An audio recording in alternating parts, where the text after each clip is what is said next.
আসসালামু আলাইকুম, শুভ সন্ধ্যা। স্বাগতম সম্মানিত দর্শক ও শ্রোতাবৃন্দ, দেশ ও বিদেশের যে যেখান থেকে আমাদের অনুষ্ঠানে উপস্থিত হচ্ছেন অথবা আমাদের অনুষ্ঠান উপভোগ করতেছেন, সবাইকে জানাচ্ছি সাদর সম্ভাষণ। আজকে আমরা কথা বলবো সমসাময়িক রাজনৈতিক প্রেক্ষাপট নিয়ে।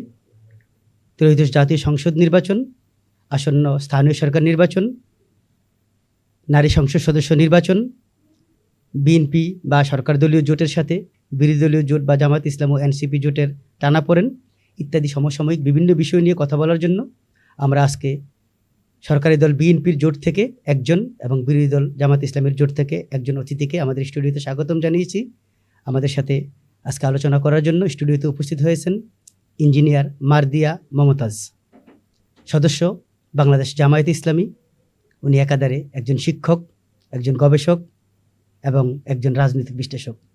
আপনাকে সাদর সম্ভাষণ আমাদের স্টুডিওতে, মারদিয়া মমতাজ। Thank you. আমাদের সাথে আলোচনা করার জন্য স্টুডিওতে আরও উপস্থিত আছেন বাংলাদেশ যুব অধিকার পরিষদ কেন্দ্রীয় নির্বাহী সংসদের সম্মানিত সভাপতি জনাব নাদিম হাসান। নাদিম হাসান, আপনাকে স্বাগতম আমাদের স্টুডিও। ধন্যবাদ আপনাকেও। আলোচনার শুরুতে আমি মারদিয়া ম্যাডামের কাছেই যাব। রিসেন্টলি সোশ্যাল মিডিয়াতে, ফেসবুকে, ইউটিউবে যেখানেই তাকাই আপনাকে নিয়ে একটি ট্রল যদি বলি, সমালোচনা যদি বলি, অথবা যদি বলি অপপ্রচার, আপনি যেভাবে ব্যাখ্যা করেন না কেন, ট্রফি মমতাজ। এই ট্রফি মমতাজ শব্দটা খুব আলোচিত। ইভেন কি আমার এক ছোট মেয়ে, সেও আমাকে জিজ্ঞেস করতেছে, বাবা ট্রফি মমতাজ বুঝতে পারলাম না। তার মানে আপনি হয় অতিমাত্রায় ভাইরাল হয়ে গেছেন নেগেটিভলি, অথবা এটাকে অপপ্রচার করা হচ্ছে। কোনো একটা টকশোতে আংশিক আপনার কথা ছিল এরকম যে 5% নারী সংসদ সদস্য ট্রফি হিসাবে জামাত ইসলাম চাইলে উপস্থাপন করতে পারে, কিন্তু নারীদেরকে ট্রফি হিসাবে উপস্থাপন করতে চায়নি বলে তারা দেয়নি। আপনি এখন অলরেডি জামাত ইসলাম মনোনীত, সিলেক্টেড হয়ে গেছেন নারী সংসদ সদস্য হিসেবে। আজকে মনে হয় নির্বাচন কমিশন থেকে আপনার মনোনয়ন বৈধ ঘোষণা করেছে। আপনাকে অভিনন্দন নারী সংসদ সদস্য হিসেবে। আপনি আপনার ট্রফি মমতাজের ব্যাখ্যা এবং নারী সংসদ সদস্য হিসেবে আপনার অগ্রযাত্রায় কী কী ভূমিকা রাখতে পারবেন বলে মনে করুন, আমাদের দর্শকদের উদ্দেশ্যে অনুগ্রহ করে ব্যাখ্যা করুন। জি, আসলে এখানে ব্যাপারটা হচ্ছে যে এটা বাংলাদেশের জন্য খুব দুঃখজনক ঘটনা যে রাজনীতিতে যখনই কাউকে একটু ছোট করতে হয় তখন তারই কিছু কথা তার বিরুদ্ধে ব্যবহার করা হয়। এবং আমি খুব অবাক হয়ে গেছি যে আমি জানি যে যারা প্রোগ্রামে ছিলেন না তারা আংশিকটা দেখেছেন, তারা এটা মনে করেছেন বা একটা ফটো কার্ড দেখেই সিদ্ধান্ত নিয়েছেন। কিন্তু অনুষ্ঠানে উপস্থিত ছিলেন একজন প্রফেসর, একটি বিশ্ববিদ্যালয়ের প্রফেসর। তিনি ইচ্ছাকৃতভাবে বিষয়টি বুঝেও এটিকে নিয়ে বিভিন্ন জায়গায় বলেছেন এবং এটিকে মোটামুটি সবার দুয়ারে পৌঁছে দেওয়ার আন্তরিকভাবে দায়িত্ব পালন করেছেন। তো একজন নারী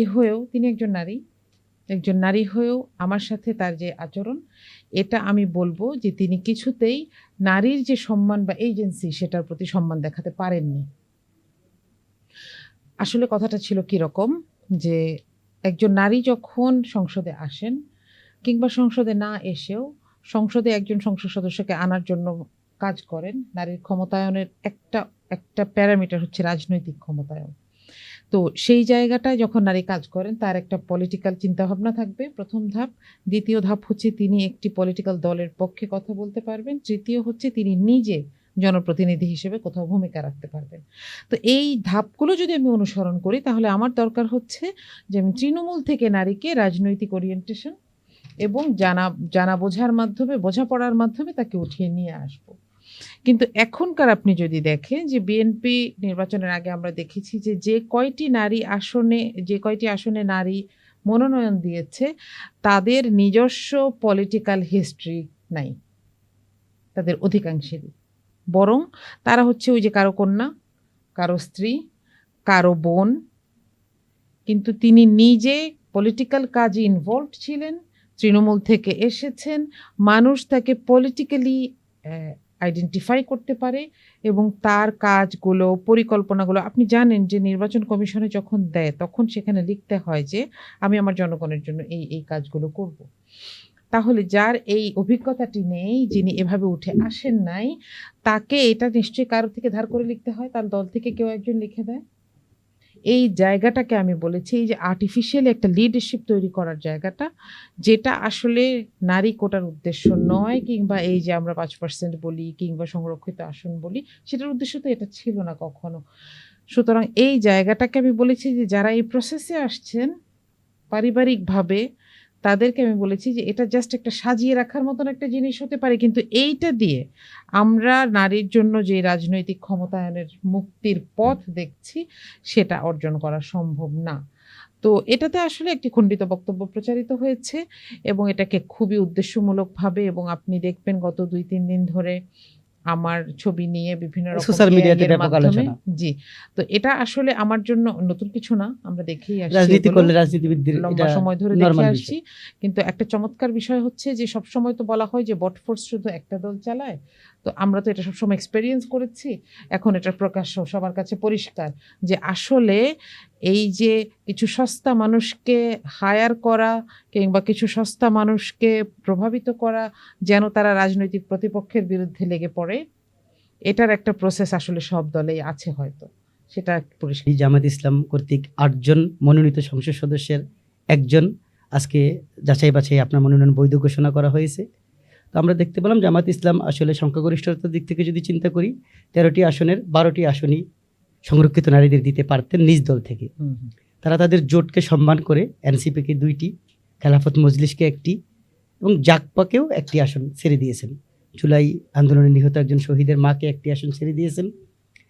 এখন আমার প্রশ্ন হচ্ছে, যেখানে বিএনপি তাদের মিত্রদের বা জোটের কোনো শরিককে 1টি আসনও ছাড় দেননি সংখ্যাগরিষ্ঠতার ভিত্তিতে পায়নি বলে, আপনাদের জোটের তারাও সংখ্যাগরিষ্ঠতার ভিত্তিতে আপনাদের কাছে কোনো আসন পায়নি, তাহলে আপনারা কি আপনাদের জোট মিত্রদের চাপে পড়ে তারা জোট ছেড়ে দিবে এই হুমকিতে, অথবা অন্য কোন কৌশলের কারণে আপনারা আপনাদের নিজস্ব সিটগুলো এনসিপি, খেলাফত মজলিস এবং জাকপাকে ছেড়ে দিলেন? এই বিষয়ে আপনার ব্যাখ্যা কি?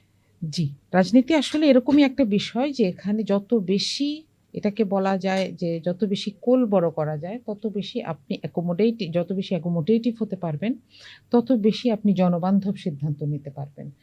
আপনাকে একটু কারেকশন করে দিই, বিএনপি অ্যাকোমোডেট করেছে, মহিলা সিটে 2 জনকে দেয়া হয়েছে যারা গত ফেসিস্ট আমলে পোস্টেড নেত্রী ছিলেন।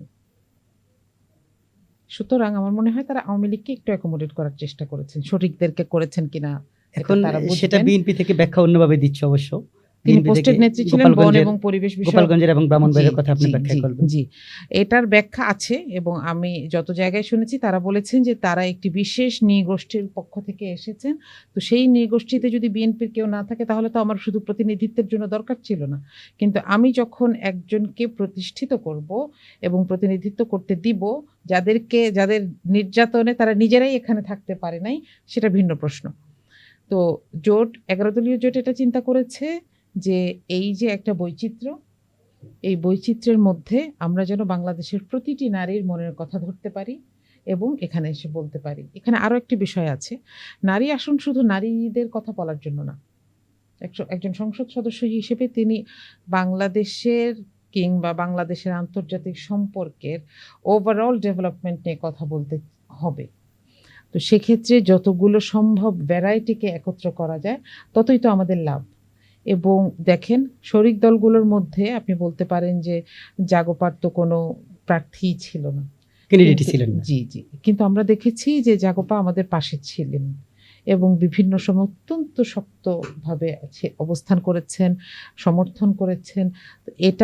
এটাকে যে সম্মান করা গেছে এটার জন্য আমি গর্ববোধ করি।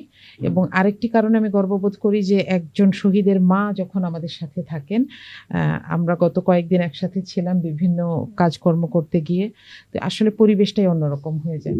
যখনই আমরা তার সাথে কথা বলছি আমরা বারবার, তিনি আমাদেরকে, তার কিছু বলতে হয় না, তার চোখগুলোই আমাদেরকে মনে করিয়ে দেয় যে আমরা কোথায় দাঁড়িয়ে আছি, আমরা কি জন্য এখানে এসেছি, আমরা কি জন্য এখানে আসতে পেরেছি।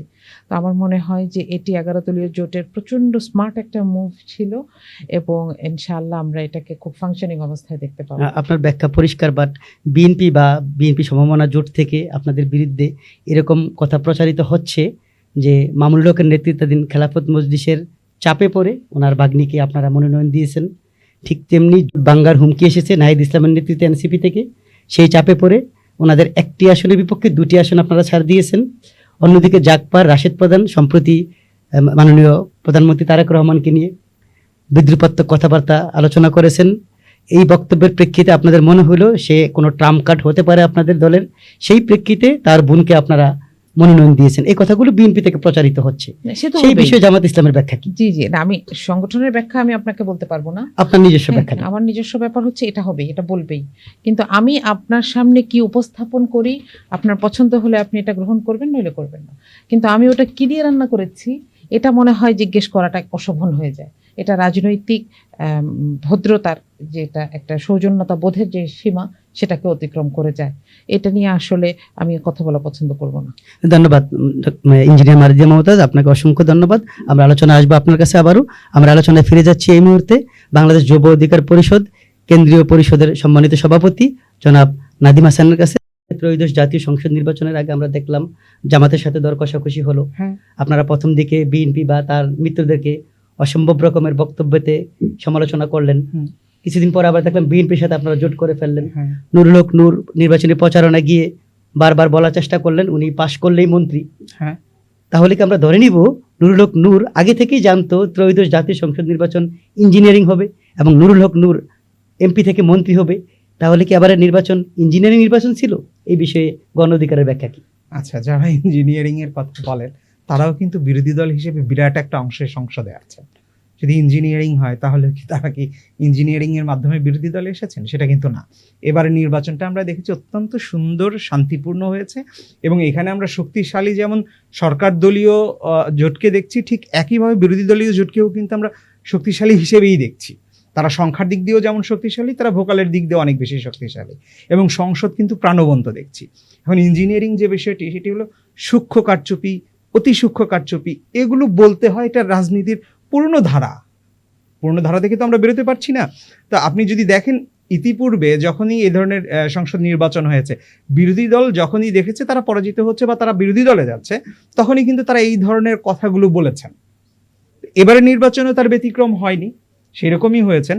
আর নূর মন্ত্রী হবেন, হ্যাঁ, এটা আমরা যখন বিএনপির সঙ্গে আমরা জোট করি তখনই আমরা জানতাম বিএনপি যদি সরকার গঠন করে তাহলে নূর মন্ত্রী হবেন, এমনটা তাদের সঙ্গে আমাদের কথা হয়েছে এবং তার অঙ্গীকার করেছে, আমাদের অঙ্গীকার পূরণ হয়েছে এই পর্যন্ত। আর জামাতের সঙ্গে আমাদের যে কথা হয়েছে এখনো যে হয় না সেটাও বলতে পারবো না, তার কারণ জামাত বলেন, বিএনপি বলেন, এই সবগুলোই কিন্তু আমরা গণতন্ত্রের জন্যই সংগ্রাম করেছি দীর্ঘ একটি সময়। অতএব প্রত্যেকের সঙ্গে আমাদের সুসম্পর্ক রয়েছে। এই রাষ্ট্রকে এগিয়ে নেওয়ার ক্ষেত্রে আমরা কে সরকার দলে আছি, কে বিরোধী দলে আছি, এর চাইতেও বড় প্রশ্ন আমরা গণতন্ত্রের প্রশ্নে এক জায়গায় আছি কিনা, আমরা রাষ্ট্রের প্রশ্নে এক জায়গায় আছি কিনা, বাংলাদেশ প্রশ্নে আমরা এক জায়গায় আছি কিনা। সেই জায়গায় থেকে আমরা আজকে সরকার দল আছি, আগামী নির্বাচনে আমরা বিরোধী দলেও থাকতে পারি। এই যে বিষয়গুলো, এভাবেই আমরা এগুচ্ছি। এবং জামাতের সঙ্গে আমাদের যখন দর কষাকষি হয়েছে, একই সঙ্গে আমাদের বিএনপির সঙ্গেও দর কষাকষি হয়েছে, যেখানে আমরা কমফোর্ট ফিল করেছি আমরা সেখানেই অংশগ্রহণ করেছি। ধন্যবাদ নাদিম হাসান আপনাকে। আমরা আবার ফেরত যাচ্ছি ইঞ্জিনিয়ার মার্দিয়া মমতাজের কাছে। মার্দিয়া, আপনার দল বা আপনার ভাতৃপ্রতিম দল ছাত্রী সংস্থা এবং ছাত্র শিবিরের বা যদি বলি জামায়াত ইসলামের বিরুদ্ধে একটি প্রচার বা অপপ্রচার, যেভাবে আপনারা বলেন না কেন, আপনাদেরকে বলা হয় গুপ্ত সংগঠন। আওয়ামী লীগের আমলে দীর্ঘ 1.5 যুগ ধরে আপনারা বা আপনাদের শীর্ষস্থানীয় অনেক নেতৃবৃন্দ আওয়ামী লীগের পদধারী, ছাত্রলীগের পদধারী অথবা নারী ছাত্রলীগের পদধারী হিসেবে বিভিন্ন জায়গায় নিজেদেরকে এস্টাবলিশমেন্ট করেছিলেন। আওয়ামী লীগের পতনের পর এখন আপনাদেরকে দৃশ্যমান দেখা যাচ্ছে। আমি যতদূর শুনেছি আপনি বুয়েট থেকে পাশ করা সিভিল ইঞ্জিনিয়ার। বুয়েটে অধ্যয়নকালীন আপনি কি সরাসরি ছাত্রী সংস্থার সাথে জড়িত ছিলেন, না আপনিও আসলে ছাত্রলীগের সাথে কোনো পদে মানে সম্পৃক্ততা ছিল আপনার? এই বিষয়ে আমাদের দর্শকদেরকে ক্লিয়ার করবেন কিনা, মানে আপনি গুপ্ত ছিলেন না সুপ্ত ছিলেন, আমরা জানতে চাই। জি, আসলে বাংলাদেশের বাস্তবতা হচ্ছে জামাত ইসলামী এবং শিবিরকে তাদের নিজেদের দাওয়াতের কথা বলার চাইতে কৈফিয়ত দিতে দিতেই সময় শেষ। হ্যাঁ, তাদেরকে শুধু নিজেকে ক্ল্যারিফাই করতে হয়, শুধু নিজেকে ডিফেন্ড করতে হয়। এবং এটা আমি মনে করি একটা পলিটিক্সের একটা অন্ধকার দিক, যে ওই যে আমরা এটা ইংলিশে একটা প্রবাদ জানি যে give the dog a bad name and then kill it, যে একজনকে আমি নির্যাতন করব কিন্তু তার আগে তাকে একটু ফাঁসাই, তখন এটা জাস্টিফাই হয়। দেখেন 80-র দশকের শেষ দিকে যখন ঢাকা বিশ্ববিদ্যালয়ে শিবির ছাড়া অন্য সকল রাজনৈতিক ছাত্র সংগঠন একসাথে হয়ে সিদ্ধান্ত নিল যে এখানে শিবিরকে আর রাজনীতি করতে দেয়া হবে না। সেদিনই কি সিদ্ধান্ত হয় নাই যে শিবির তাহলে আন্ডারগ্রাউন্ডে চলে যাবে? তাহলে আমাদের সমাজ তাই না? শিবিরকে আন্ডারগ্রাউন্ডে যাইতে বাধ্য করে। রাজনৈতিক দলগুলো খুব ইন্টেনশনালি, এবং দেখবেন আর সব কিছুতে তাদের মধ্যে দ্বিমত আছে, কিন্তু এই একটা জায়গায় তাদের মধ্যে চমৎকার ঐক্য, সেটা হচ্ছে শিবিরকে মাথা তুলে দাঁড়াতে দেওয়া যাবে না। এখন আপনাকে একটা কথা বলি, সেটা হচ্ছে যে গুপ্ত থেকে শিবির আসলে করলোটা কি? কারা গুপ্ত থাকতে পারে? ছাত্রদল কি কখনো গুপ্ত থাকতে পারবে? জবাব হচ্ছে না। কারণ ছাত্রদলের মূল কাজটাই হচ্ছে মানুষকে ভয় দেখানো, ভয় দেখিয়ে চাঁদা ওঠানো। জাতীয়তাবাদী আন্দোলনের যে কথাটা বলেন সেটা ছাত্রদল কিংবা ছাত্রলীগ, কারোর মধ্যে আপনি দেখবেন তাদের আদর্শের ব্যাপারে তাদের কোনো পড়াশোনা নাই। আমি ছাত্র দলের সাথে বা ছাত্রলীগের সাথে আছে এরকম অনেককে শুনেছি যে এমনকি শেখ মুজিবের জীবনীটাও তারা কোনোদিন পড়ে দেখে নাই, অথচ তারা এখানে কেন জয়েন হচ্ছে? কারণ এখানে আসলে মানুষ তাদেরকে ভয় পাবে। এবং এটা খুব চমৎকার একটা জিনিস। আমি ক্যাম্পাসের মধ্য দিয়ে দলবল নিয়ে হেঁটে যাচ্ছি, আমাকে মানুষ ভয় পাচ্ছে, একটা আধিপত্য বিস্তারের ব্যাপার আছে। আমি ডাইনিংয়ে গেলে আমার খাবারটা আলাদা হয়ে থাকে, এখন আমি রাত 12:30টায় খেতে গেলেও আমার জন্য আলাদা হয়ে থাকে। এটা তো আধিপত্য। এবং এই রাজনীতি কোনোদিন গুপ্তভাবে করা যাবে না। পক্ষান্তরে যারা আদর্শিক রাজনীতি করেন তারা গুপ্ত রাজনীতি করতে পারেন। কিরকম? দেখেন, বাংলাদেশে আদর্শিক রাজনীতি দুটো সংগঠন করে, একটা হচ্ছে বাম আর একটা হচ্ছে ডান। শিবির কিংবা জামাত যে আন্দোলন করেছে সেটা হচ্ছে মানুষকে আদর্শ সম্পর্কে জানানো, সচেতন করা এবং প্রস্তুত করা, তাকে সৎ মানুষ হিসেবে তৈরি করা। এটার জন্য তো খুব প্রচারের দরকার হয় না। যেটুকু প্রচারের কাজ সেটা করতে দেয়া হচ্ছে না। এখন আন্ডারগ্রাউন্ডে কাজ করা ছাড়া তো উপায় নেই। আমার কাছে সবচেয়ে কষ্ট লাগে সেটা হচ্ছে, দেখে যে কোনো বিপ্লবের পরে যারা ওই বিপ্লব চলাকালীন সময়ে পরিচয় লুকিয়ে রেখেছিলেন কিন্তু বিপ্লবের জন্য কাজ করেছেন, তাদেরকে গ্লোরিফাই করা হয়। আগরতলা ষড়যন্ত্র মামলার কথা চিন্তা করেন। শেখ মুজিবকে যখন জেল থেকে বের করা হলো, মানুষ মালা দিয়েছিল, মানুষ স্লোগান দিয়েছিল, জেলের তারা ভাঙবো, শেখ মুজিবকে আনবো। তখন বলা হয়েছিল যে এই ষড়যন্ত্র মামলাটা একটা মিথ্যা মামলা, কিন্তু আসলে তো ব্যাপারটা সত্যি ছিল। বাংলাদেশের স্বাধীনতার জন্য তিনি হয়তো তখন থেকে কার্যক্রম শুরু করেছিলেন এবং একটা কোরাম তৈরির চেষ্টা করছিলেন। কিন্তু বাংলাদেশে 24 পরবর্তী সময়ে আমরা দেখলাম যে যারা 24-এ পাশাপাশি আন্দোলন করেছে তারাই পাশ করার পরে বলতে যখন ফেসিস্ট পালিয়ে গেল, তখন তারা এই একটা ন্যারেটিভ নিয়ে আসলো। এবং আমি বলবো যে তারা এটাতে মোটামুটি সফল হয়েছে, কারণ একজন নির্বাচিত প্রধানমন্ত্রী এখনো সেই বলেই যাচ্ছেন। গত পরশুও বলেছেন, গতকালকেও বলেছেন, তিনি তার নির্বাচনী প্রচারণায় গিয়ে বলেছেন যেটা তাকে কিছুতেই মানায় না। গুপ্ত কারা ছিল, কারা বাংলাদেশে নির্যাতিত হয়েছে, কারা ক্যাম্পাসগুলোতে, আপনি আবরার ফাহাদকে জানেন, তাকে কি ছাত্রদল সন্দেহে মারা হয়েছে নাকি ছাত্র শিবির সন্দেহে মারা হয়েছে? তাহলে আমাকে যখন পরিচয় জানা মাত্র, এবং দেখেন আবরারকে আইডেন্টিফাই করা হয়েছে কি দিয়ে, সে 5 ওয়াক্ত নামাজ পড়তো, আরেকটা হচ্ছে ভারত বিরোধী। এই পরিচয়, এই ট্রেনিং যদি শিবির লুকিয়ে থেকেও কাউকে দিতে পারে, সেটাকে তো প্রশংসা করার কথা ছিল।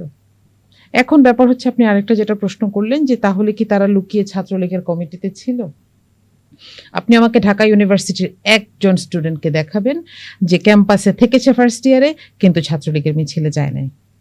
নিরুপায় হয়ে অবশ্যই যেতে হয়েছে। সেটাকে যদি আপনি ব্যবহার করেন তাহলে ব্যবহার করাই যায়। সেরকম তো সার্জিসও ছিলেন, তাই না? এনসিপির অনেকেই ছিলেন, কারণ তাদেরকে থাকতে হয়েছে, জীবন বাঁচানোর জন্য থাকতে হয়েছে। হয়তো হলে থাকা ছাড়া তার কোনো উপায় নাই, সে এফোর্ড করতে পারছে না। এরকমও অনেক ছেলের কথা আমি জানি যে একটা সময় গিয়ে তাকে হয়তো গুলিও খেতে হয় মিছিলে গিয়ে, কিন্তু তার কাছে কোনো উপায় থাকে না। সরকারি দলের সাথে কাজ করা ছাড়া তার উপায় থাকে না। আপনি মেডিকেল কলেজগুলোতে দেখেন সকাল বিকাল মিছিল হচ্ছে, কারা এই ছাত্রলীগের মিছিলে যাচ্ছে? যারা বাধ্য হয়ে হলে থাকতে হচ্ছে।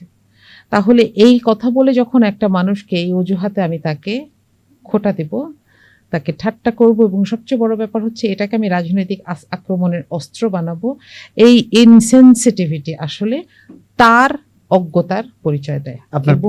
আমি আরেকটু যোগ করতে চাই, দেখেন এইটা নেতৃত্বের গুণাবলীগুলো হচ্ছে ওপর থেকে প্রবাহমান, এগুলো ওপরে যেটা থাকে আস্তে আস্তে নিচে সেটা আসে। আপনি দেখবেন একটা প্রতিষ্ঠানের হেড যদি সৎ হন তাহলে ওই প্রতিষ্ঠানে দেখবেন যে দারোয়ান সেও সৎ হয়। আমি এটা কেন বলছি, গতকালই দেখবেন এই যে দেয়াল লিখনের মধ্যে গুপ্তসূত্র জুড়ে দেওয়ার কারণে চট্টগ্রাম কলেজে নির্মম হত্যাকাণ্ড হয়ে গেল। মারাত্মক, তাই না? একজনের পায়ের রক কেটে দেওয়া একজনের, হয়েছে। মানে এটা গ্রহণযোগ্য নয়। না, এবং এটা আসলে গ্রহণযোগ্য আপনি না। যতজনের ভিডিওর মধ্যে যতজনের ছবি দেখবেন তারা চট্টগ্রামের বিভিন্ন কলেজের ছাত্র দলের পোস্টের নেতা, দেশীয় অস্ত্র হাতে দাঁড়িয়ে আছেন এবং তাদের কোনো লজ্জা নাই যে ভিডিও হচ্ছে, তারা লুকাচ্ছেন না। আমাদেরকে এটা কিন্তু বিশ্বজিতের কথা মনে করিয়ে দেয়। ইভেন এটা ইন্টারিমের সময় রাস্তায় ফেলে চাঁদা না পেয়ে ইট দিয়ে থেতলে ব্যবসায়ীকে হত্যা করা হয়েছে, আমাদেরকে সেটার কথা মনে করিয়ে দিচ্ছে। তাহলে আমরা এই যে উপর থেকে আমাদেরকে এই কথাগুলো একটু বলে দেয়া হচ্ছে আর আমরা দেখছি নিচে এটা দিয়ে রক্তপাত হচ্ছে, এই সিলসিলাটা কবে বন্ধ হবে? এবং এই যে গুপ্ত শব্দটাকে ব্যবহার করেই এখন এটা করা হচ্ছে, এবং আমি বলবো যে এটা পলিটিক্যালি খুব নিন্দনীয় একটা কাজ। আপনার মেসেজ পরিষ্কার। আপনার কাছে আমার যেহেতু এনসিপি সার্জিসের প্রশ্নটা আসলো, সংসদে এখন নেতৃত্ব দিচ্ছে সরকার দল বিএনপি এবং তার জোট। আপনারা বিরোধী দলের ভূমিকা পালন করতেছেন, এনসিপি সহ বা এনসিপির 6 জন সংসদ সদস্য, তাদের মধ্যে হাসনাত আবদুল্লাহ, যদি বলি আক্তার, যদি বলি নাহিদ, এরকম 3 থেকে 4 জন ব্যক্তি বিরোধী দলের ভূমিকা পালন করতেছে বলে এনসিপির পক্ষ থেকে বারবার বলা হচ্ছে। এনসিপির সামান্তা ইসলাম এবং এনসিপির আরও কয়েকজন শীর্ষস্থানীয় নেতৃবৃন্দ বারবার ব্যাখ্যা দেওয়ার চেষ্টা করতেছেন, এই বলে যে বর্তমান বিরোধী দলের যে ভূমিকা সেটা আসলে জামাত ইসলামী না, এনসিপি পালন করতেছে।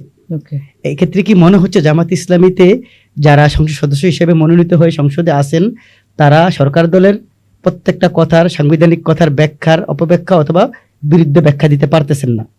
সেই ক্ষেত্রে ইঞ্জিনিয়ার মারদিয়া মমতাজ যেহেতু আজকে থেকে সংসদ সদস্য, নিশ্চয়ই 12 তারিখের পরে আপনি সংসদে প্রতিনিধিত্ব করবেন। আমরা আশা করি সংসদের 2য় অধিবেশন আপনাকে আমরা সংসদে দেখব। তাহলে এনসিপির জামাতের বিরুদ্ধে যে বক্তব্য, জামাত থেকে এনসিপির মতো জোরালো বক্তব্য রাখার কোনো প্রার্থী নেই। আমরা কি আশা করতে পারি মারদিয়া মমতাজ জামাতের পক্ষে দাঁড়িয়ে এনসিপির সেই বক্তব্যকে আসলে ভুল প্রমাণিত করবেন? আমরা সেই আসলে এই আপনার বক্তব্য বক্তব্যটা শুনতে চাচ্ছি। আমি এনসিপির বক্তব্য হিসেবে বলবো না। এই কথাটা কে বলেছে? এনসিপির যিনি সামান্তার মুখ থেকেও আসছেন। এনসিপির যিনি নেতা নাহিদ ইসলাম কি বলেছেন?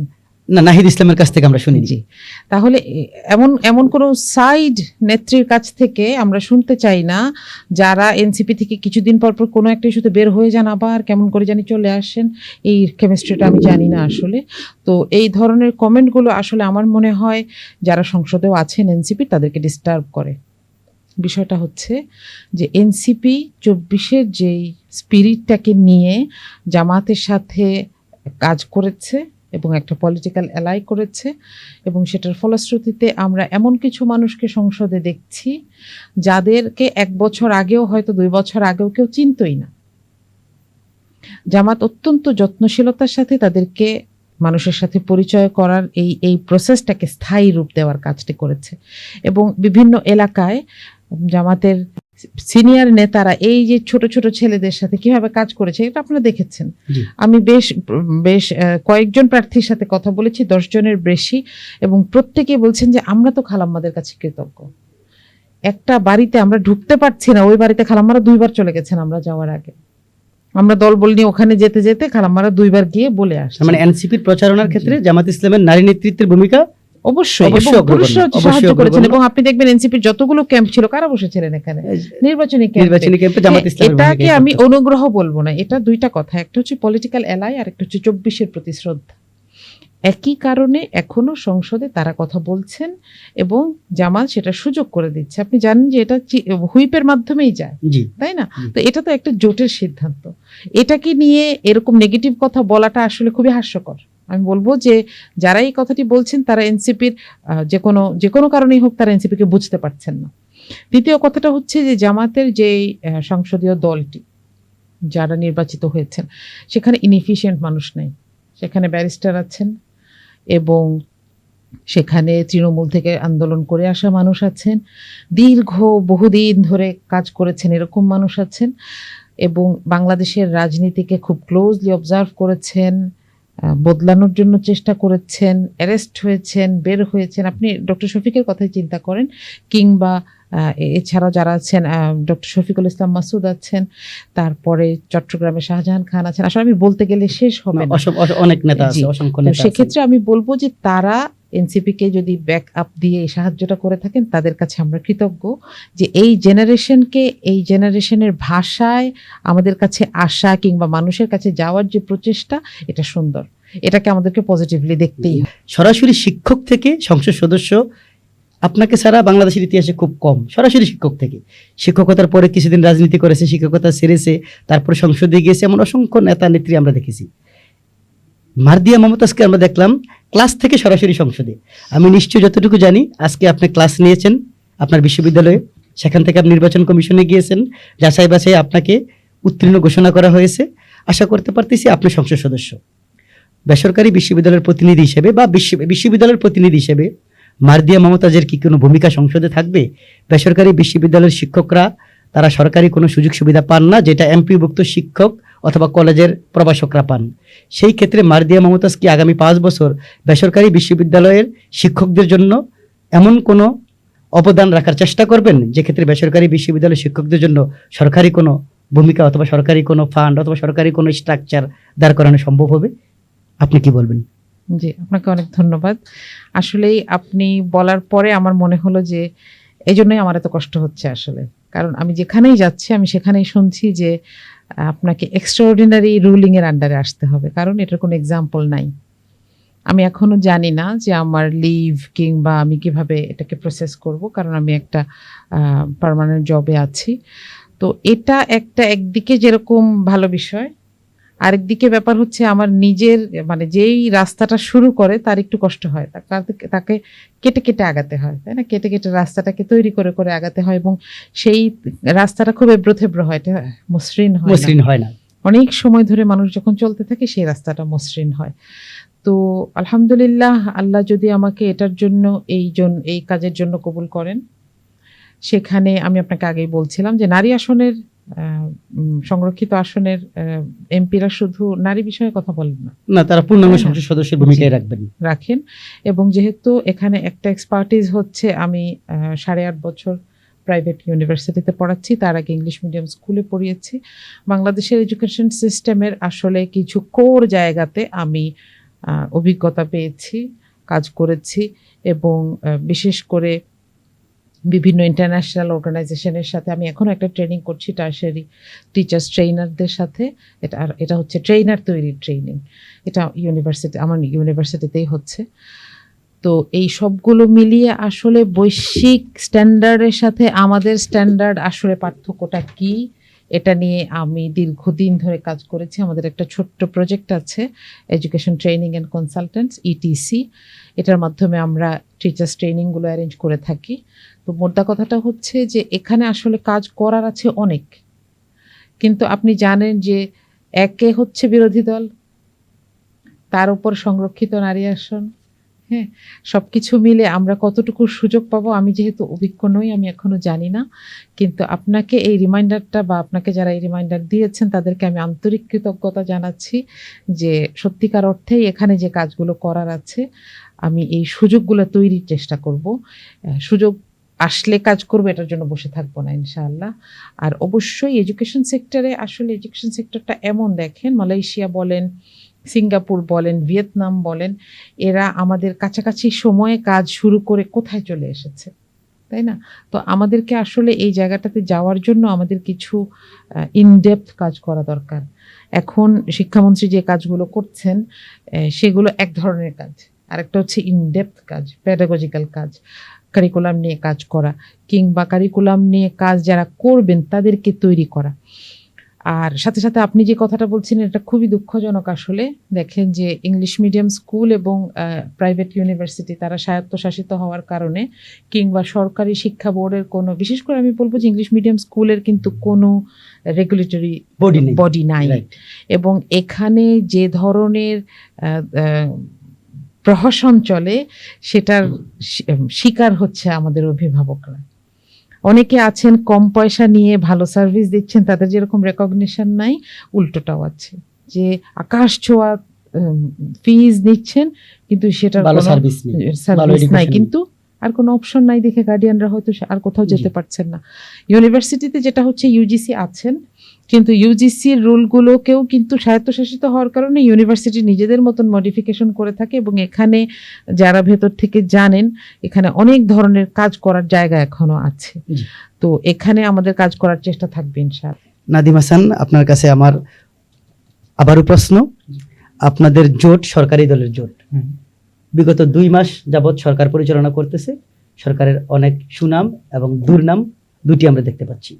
সেই ক্ষেত্রে আগামী 5 বছর সরকারের সাথে যদি জোট থাকে, তাহলে সরকারের সকল ধরনের ব্যর্থতার দায় গণ অধিকারের উপরে আসবে কিনা, গণ অধিকার সরকারের ব্যর্থতার দায় নিবে কিনা, এই বিষয়ে গণ অধিকারের পক্ষ থেকে যুব অধিকারের সভাপতি হিসেবে আপনার ব্যাখ্যা কি?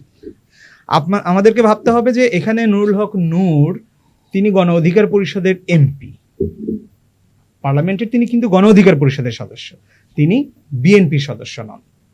এখন বিএনপির সাথে আমাদের একটা অ্যালায়েন্স থাকার কারণে তাকে একটি প্রতিমন্ত্রীর দায়িত্ব দেওয়া হয়েছে। তিনি যদি সৎভাবে তার দায়িত্ব পালন করতে পারে, তাহলে তাকে কেন দায় নিতে হবে? শুধুমাত্র জোটে থাকার কারণে? যদি জোটে থাকার কারণে দায় নিতে হয়, তাহলে 1 থেকে 6 সাল পর্যন্ত বিএনপির যে 4 দলীয় জোট সরকার ছিল, সেখানে তাদের যে দুর্নীতির দায়, সেখান থেকে কি জামায়াত তাদেরকে সরিয়ে নিতে পারবে? পারবে না। কিন্তু তাহলে তারা যদি সেই দায় নিয়ে থাকে, তাহলে হয়তো বা এখনও আমাদেরকে দায় নিতে হবে।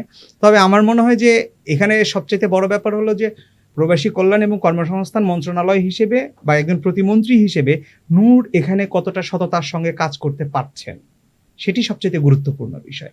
এখানে বিএনপির সঙ্গে কিন্তু আমরা মিশে যাইনি। আপনি যদি নির্বাচনের বিষয়টিও দেখেন, তাদের সঙ্গে আমাদের 2টি আসনের সমঝোতা হয়েছিল। একটি আসনে রাশেদ খান সরাসরি বিএনপিতে যোগদান করে তাদের প্রতীক নিয়ে নির্বাচন করেছে, যেহেতু নির্বাচন কমিশন থেকে একটি সংশোধিত আইন ছিল, যার কারণে এটি সম্ভব হয়নি, তার জন্য তাকে সেটি করতে হয়েছে। আর নুরুল হক নূর নির্বাচন করেছে তার গণ অধিকার পরিষদের ট্রাক প্রতীকে। আমরা কিন্তু এই 2টি আসনে থেমে থাকিনি। আমরা কিন্তু বাকি আরো 93টি আসনে আমাদের প্রার্থী দিয়েছি। জি, ট্রাক প্রতীকের প্রার্থী ছিল। হ্যাঁ, আমাদের প্রার্থী ছিল। আমাদের কিন্তু বিএনপির সঙ্গে এমন কোনো সমঝোতা হয়নি যে আমরা শুধুমাত্র 2টি আসনেই নির্বাচন করব, বাকি আসনগুলোতে আমরা ধানের শীষে ভোট চাবো। বিষয়টা কিন্তু সেরকম ছিল না। তাহলে গ্যারান্টি ছিল, 2টি আসন আমাদের সমঝোতা ছিল। সমঝোতা ছিল, গ্যারান্টি যদি থেকে থাকে, তাহলে রাশেদ খান কেন শুধুমাত্র ধানের শীষ প্রতীক নিয়ে তাকে ফেল করতে হবে? ট্রাক প্রতীক নিয়ে নির্বাচন করে ফেল করলে হয়তো বা এখানে বোঝা যেত যে বিএনপি কাজ করছে না, কিন্তু এখানে তো ধানের শীষ নিয়েও তাকে ফেল করতে হয়েছে। অতএব সেই জায়গা থেকে কিন্তু আপনি স্পষ্টভাবেই, মানে আমরা এটা বলতে চাই যে আমরা কিন্তু বিএনপির সঙ্গে মিশে যাইনি। অ্যালায়েন্স করেছেন। হ্যাঁ, শুধুমাত্র 2টি আসনে আমাদের সমঝোতা হয়েছে, এবং বাকি আসনগুলো আমরা আমাদের মতো করে প্রার্থী দিয়েছি, আমরা আমাদের নির্বাচন করেছি, এবং আমরা আমাদের পক্ষেই ভোট চেয়েছি, আমাদের ট্রাক প্রতীকে আমরা ভোট চেয়েছি, এবং সেখানে আমরা গোপালগঞ্জ 1 আসনে আমাদের মাত্র 2000 ভোটে তাকে পরাজিত হতে হয়েছে।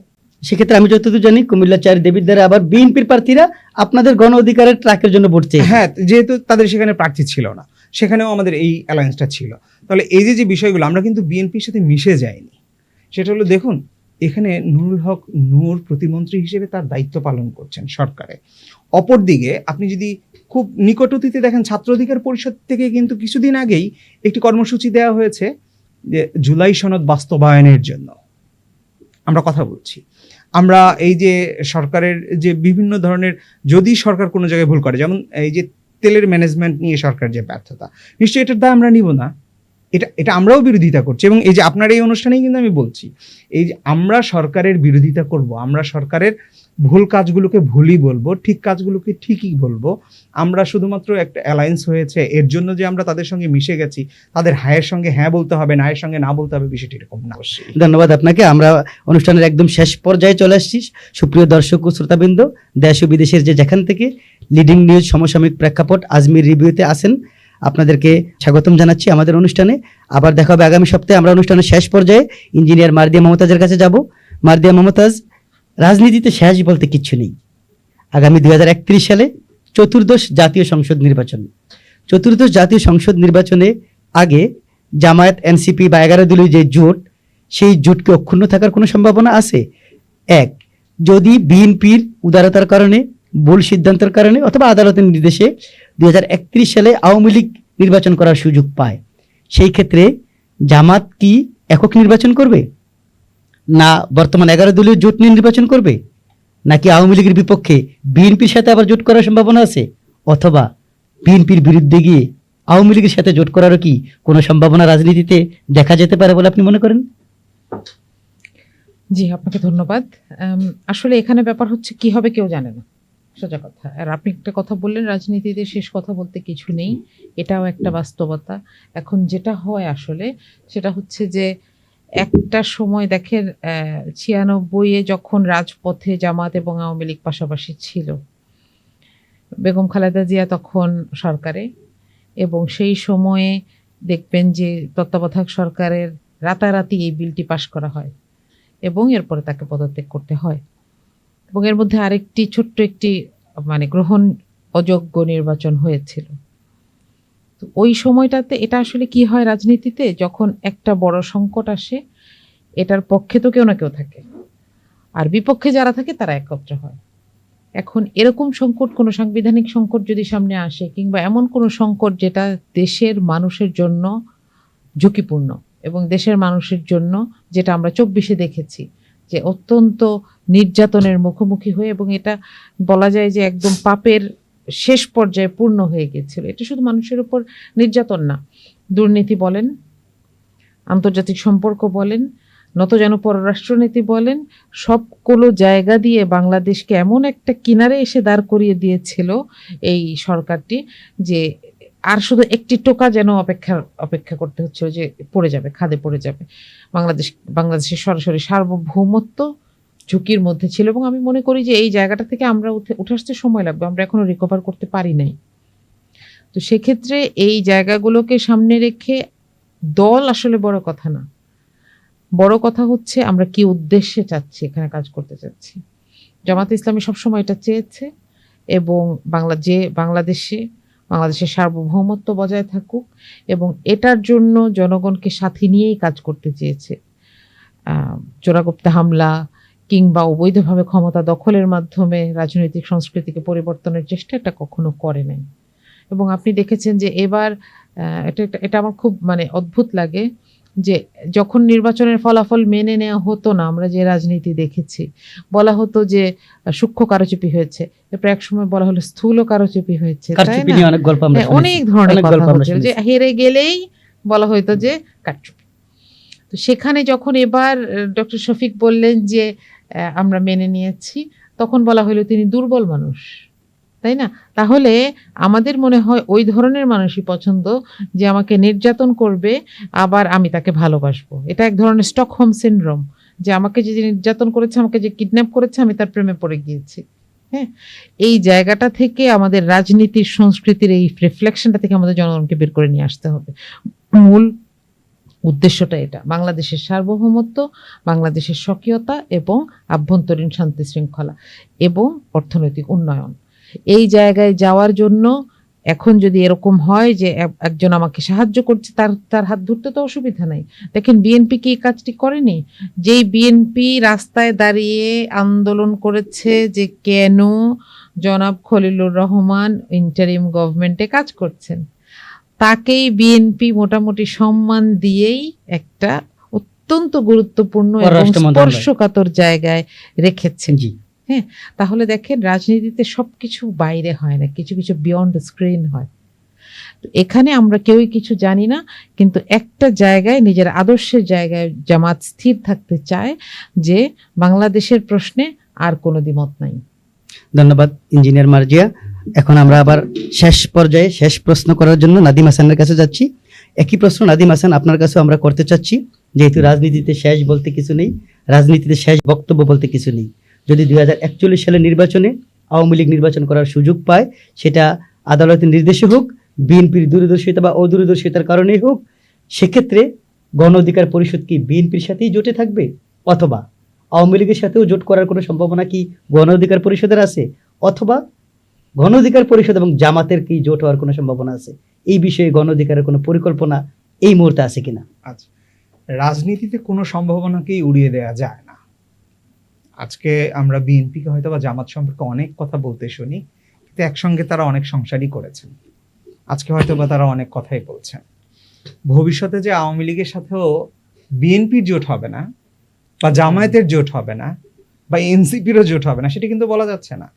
ইতিমধ্যে আমরা হয়তো বা নাহিদ ইসলামের কাছ থেকে শুনছি তারা আওয়ামী লীগের ভালো বা ছাত্রলীগ ছাত্রলীগের, হ্যাঁ, ভালো ছাত্রলীগ পেলে নিয়ে নিবে। ভালোদেরকে নিয়ে নিতে চাচ্ছেন। তো সেই ক্ষেত্রে আগামীতে কি হবে, রাজনীতি এমন একটি বিষয় যে কালকে কি হচ্ছে এটি আজকেই আপনি বলতে অলরেডি পারবেন আপনার না। জোট থেকে 2 জন নারী সংসদ সদস্য আওয়ামী লীগ করা, 2 জন নারী সংসদ সদস্যকে বিএনপির 36 জনের মধ্যে মনোনয়ন দেওয়া হয়েছে। আচ্ছা, একজন সম্পর্কে আছে যে তিনি আওয়ামী লীগের কমিটিতে ছিলেন, আরেকজন সম্পর্কে কথা আছে যে তিনি আওয়ামী লীগের তার মা আওয়ামী লীগ, তার মা আওয়ামী লীগের এবং সভাপতি, ওই মেয়ে উপজেলা সভাপতি। রাজপথেও আন্দোলন সংগ্রামে দেখা গেছেন। তবে একই পরিবার থেকে ভিন্ন রাজনৈতিক মতাদর্শ থাকতেই পারে, এটি কোনো অপরাধ না। তবে আমাদের যেটা মনে হয় সেটা হলো আমাদেরকে তো আওয়ামী লীগকেও একটি রাস্তা করে দিতে হবে। আমরা কি তাকে নিঃশেষ করে ফেলতে চাই? আমাদের না, আমাদের দেশে আওয়ামী লীগের নাকি আমরা ভোট তাকেও ব্যাংক যেহেতু আছে, নাকি তাকেও আমরা আন্ডারগ্রাউন্ড রাজনীতির সুযোগ করে দিতে চাই, যে তারা এক ধরনের আন্ডারগ্রাউন্ড রাজনীতি করবেন, সন্ত্রাস করবেন এবং গুপ্ত হত্যা চালাবেন, গুপ্ত আক্রমণ চালাবেন। আমরা কি সেই পথে ঠেলে দিতে চাই? আমাদেরকে তো আওয়ামী লীগকেও রাজনীতিতে ফিরিয়ে আসতে হবে। কারণ বাংলাদেশের ইতিহাসের, জন্মের ইতিহাসের সঙ্গে কিন্তু আওয়ামী লীগ ওতপ্রোতভাবে জড়িত। অতএব আওয়ামী লীগকে আমাদেরকে এমন একটি রাস্তা করে দিতে হবে যে এখানে আওয়ামী লীগের প্রশ্নে আমাদেরকে বিচারটা নিশ্চিত করতে হবে। আমরা যদি বিচারটা নিশ্চিত করতে পারি, এমন অনেকেই আছেন যারা আওয়ামী লীগ করেছেন বা একসময় আওয়ামী লীগ থেকে দূরে সরে যেতে বাধ্য হয়েছেন আওয়ামী লীগের এই উগ্র আচরণের কারণে, বা বাংলাদেশের জনগণের বিরুদ্ধে যখন আওয়ামী লীগকে রাজনীতি করতে হয়েছে তখন তারা হয়তো সেটা মেনে নিতে পারেন নাই বা সেটা প্রকাশও করতে পারেন নাই, তাকে নীরবে সরে যেতে হয়েছে। তো সেই মানুষগুলোকেও কি আমি মানে এক খোঁচাতে কোটি কোটি জনগণকে কি অপরাধী করে দেব? তাদেরকে তো আত্মপক্ষ সমর্থনের সুযোগ দিতে হবে। আপনারা যদি খেয়াল করি, আমরা নির্বাচনের সময় 2 জোটের পক্ষ থেকেই কিন্তু আওয়ামী লীগ প্রশ্নে একটা প্রস্তাব ছিল যে এটা কি প্রস্তাব ছিল? রিফাইন্ড আওয়ামী লীগ, হ্যাঁ, না, রিফাইন্ড আওয়ামী লীগ না, ভুলে যাচ্ছি যে এটা কি ছিল এই মুহূর্তে মনে না পড়লে পরবর্তী কোনো আলোচনা আমরা আচ্ছা, শুনে নিব, অসুবিধা নেই। হ্যাঁ, এটা ছিল হলো যে যারা আওয়ামী লীগ করেছে কিন্তু কোনো সন্ত্রাসী কার্যক্রমের সাথে কোনো জড়িত অপরাধী ছিল না, না, কোনো মামলা নাই, ফৌজদারি কোনো অপরাধী না, ফৌজদারি কোনো মামলা নাই, তাদেরকে কিভাবে রাজনীতিতে ফিরিয়ে আনা যায় বা রাজনীতি করবার সুযোগ দেয়া যায় সেই জায়গা থেকে। তো সেই জায়গা থেকে কিন্তু আওয়ামী লীগ ভবিষ্যতে রাজনীতি করবে না সেটি কিন্তু আমরা বলতে পারছি না, বা রাজনীতিতে ফিরে আসবে না। আওয়ামী লীগ তো একটি গণহত্যার মধ্য দিয়ে তাদেরকে রাজনীতি থেকে বিদায় নিতে হয়েছে না, বা নিষিদ্ধ হতে হয়েছে। জামায়াতকেও তো আমরা দেখেছি যে 71 প্রশ্নে তাদের আরো বড় আকারের গণহত্যার সঙ্গে তাদের হয়তো একটা সম্পর্ক ছিল, সেই সম্পর্কের মধ্য দিয়ে তাদেরকে দীর্ঘদিন রাজনীতি থেকে দূরে থাকতে হয়েছে, আবার তারা রাজনীতিতে ফিরে এসেছে। তা আওয়ামী লীগ তো সেই প্রশ্নে যদি আমরা করতে চাই তাহলে তো সেই তুলনায় আওয়ামী লীগ হয়তো অনেক ছোট বা কম গণহত্যার নেতৃত্ব দিয়েছে। তো সেই ক্ষেত্রে ভবিষ্যতে আওয়ামী লীগ আসতে পারেন, এবং সমীকরণ, রাজনীতির সমীকরণ কে কোথায় কখন কার সঙ্গে জোট করবে সেটা এই মুহূর্তে বলা সম্ভব না। অনিশ্চিত। হ্যাঁ, অনিশ্চিত, তবে হতে পারে। একদম শেষ প্রশ্ন যাচ্ছি মার্দিয়া মমতাজের কাছে। মার্দিয়া মমতাজ, আপনার কাছে একদম শেষ প্রশ্ন। 2 মাসে সরকারের কার্যক্রমকে জামাত ইসলামের পক্ষ থেকে অথবা বিরোধী দলের পক্ষ থেকে আপনার পর্যবেক্ষণ জানাবেন, এবং বিরোধী দলের ভূমিকাকে আপনার পর্যবেক্ষণ জানাবেন এক বাক্যে। শেষ প্রশ্ন, সরকার এবং বিরোধী দলের ভূমিকা বিগত 2 মাসে আপনি কি দেখলেন? জি, আমি একটু কথা বলার সুযোগ চাই। জি প্লিজ। দুটি বিষয়। একটা হচ্ছে যে দেখেন, আপনি যদি একটা দলকে, যারা অন্যায় করেছে তাদেরকে আমি পুনর্বাসন করতে চাই, তাদেরকে আমি দলে জায়গা দিতে পারি, তারা একটা ওরিয়েন্টেশনের মধ্য দিয়ে আস্তে আস্তে সামনে আসুক, সেটা একটা প্রসেস। কিন্তু আমি তাকে সরাসরি একটা পদে এবং খুবই গুরুত্বপূর্ণ একটি, বলা যায় রাষ্ট্রীয় সর্বোচ্চ জায়গায়, আইনসভায় তাকে আইনসভায় প্রতিনিধিত্ব করার সুযোগ করে দিচ্ছি এক চান্সে, কোনো ধরনের কোনো সরি, কোনো ধরনের কোনো রিমর্স ছাড়া। এটা আসলে কতটুকু ওয়াইজ ডিসিশন, এবং এটা পুনর্বাসনের মাধ্যমে আসলে কাকে মেসেজ দেওয়া হচ্ছে, এটার আমার কাছে পরিষ্কার নয়। দ্বিতীয় কথাটা হচ্ছে, দেখেন, আওয়ামী লীগ রাষ্ট্র ক্ষমতায় ছিল এবং রাষ্ট্রযন্ত্রের প্রত্যেকটা এলিমেন্টকে ব্যবহার করে মানুষকে হত্যা করেছে, গুলি করে নির্বিচারে, বয়স নির্বিশেষে সকলকে হত্যা করেছে। আপনি জানেন যে জামাত জোট থেকে, 11 দলীয় জোট থেকে যিনি যাচ্ছেন, শিশু জাবির, 5 আগস্টে হত্যা করা হয়েছে তাকে, এবং বাচ্চাটার বয়স 6। এই অবস্থায় দাঁড়িয়ে এই দলটার সাথে আপনি কি করে 71-এর জামাতের ভূমিকাকে তুলনা করেন, যেখানে 71-এ জামাতের, আপনি জানেন 70-এর নির্বাচনে জামাতের পার্সেন্টেজ ছিল 2% সমস্ত পাকিস্তানে, এবং তারা যদি এমনও হয় যে আচ্ছা সহযোগিতাও করেছে, 71 থেকে 75 পর্যন্ত যাদেরকে আমরা দেখেছি 2012 থেকে 16 পর্যন্ত ফাঁসি দেওয়া হলো, তাদের নামে একটি ফৌজদারি মামলাও নাই, কোনো ধরনের যুদ্ধাপরাধীর তালিকায় তাদের নাম ছিল না। এটাকে সম্পূর্ণ রাজনৈতিক প্রতিহিংসার কারণে তাদেরকে হত্যা করা হয়েছে, অন্যায়ভাবে জুডিশিয়াল কিলিং করা হয়েছে। তাহলে আমি বলবো যে এই দুইটাকে আমরা তুলনা করতে পারি না।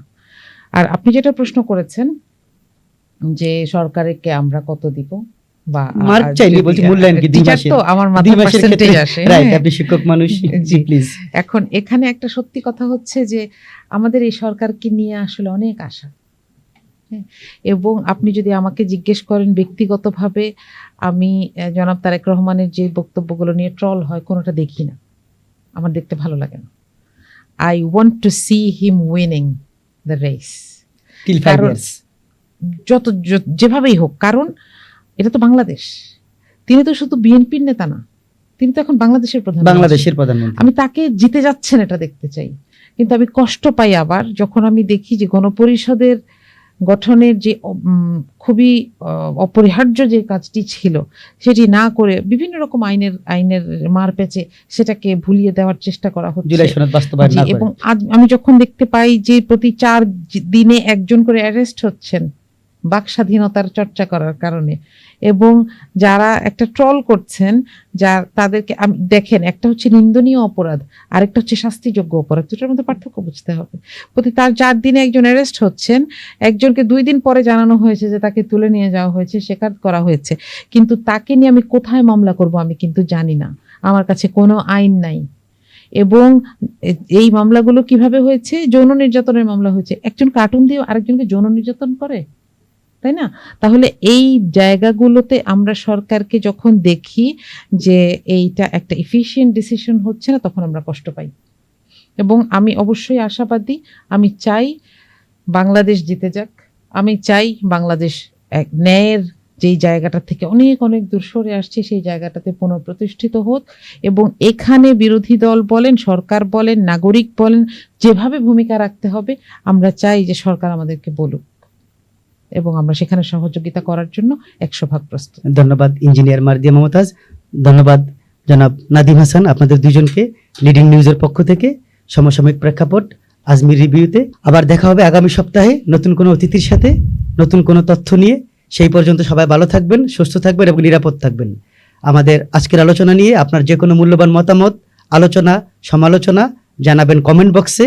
সেই পর্যন্ত আল্লাহ হাফেজ।